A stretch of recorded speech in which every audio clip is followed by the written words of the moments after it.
जिम्मेदारी आ गई। एक दिन सातों भाई काम के सिलसिले में बाहर जाने लगे। सभी ने अपने पत्नियों से बोला कि हमारे बहन का अच्छे से ख्याल रखना, इसको किसी चीज़ की कमी नहीं होनी चाहिए। सातों पत्नियों ने बोला कि ठीक है। इसके बाद सातों भाई चले गए। भाइयों के जाने के बाद लड़की की भाभीियों ने उससे बहुत काम करवाने लगी। सबसे छोटी वाली भाभी उससे काम नहीं करवाती थी। बाकी जो 6 भाभियां थी उससे बहुत काम करवाती थी। एक दिन की बात है, शाम हो गया था। बड़ी वाली भाभी ने कहा कि जाओ जंगल में से लकड़ी लेकर आओ।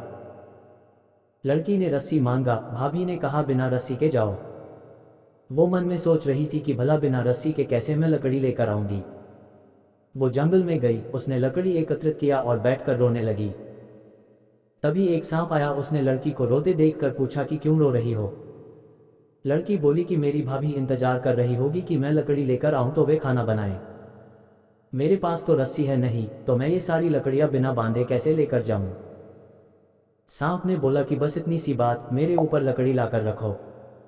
लड़की ने वैसा ही किया और सांप ने लकड़ी को लपेट लिया। इसके बाद लड़की फिर सोच में पड़ गई। सांप ने बोला कि अब क्या हुआ। लड़की बोली कि तुम्हें अगर मेरी भाभी देख ली तो तुम्हें मार देगी।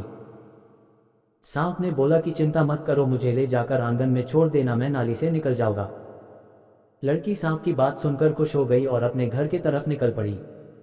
कुछ देर बाद लड़की घर आ गई। उसे घर जाने में रात हो गई थी। उसके देरी से आने के वजह से उसकी भाभी ने उसे खाना नहीं दिया। उसे बहुत मारा पिटा। लड़की बेचारी रोते रोते सो गई। फिर अगले दिन उसे एक चलनी दिया और बोला कि जाओ पानी लेकर आओ।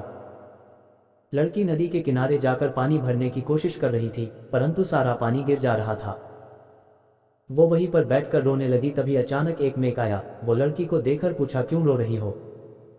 लड़की बोली कि मैं पानी भर रही हूँ, लेकिन सारा पानी चलनी से गिर जा रहा है क्योंकि चलनी में बहुत सारा छेद है।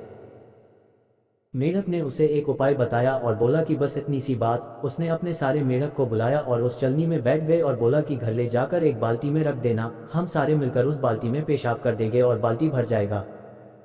उसके बाद हम लोग वहां से चले जाएंगे। लड़की ने वैसे ही किया।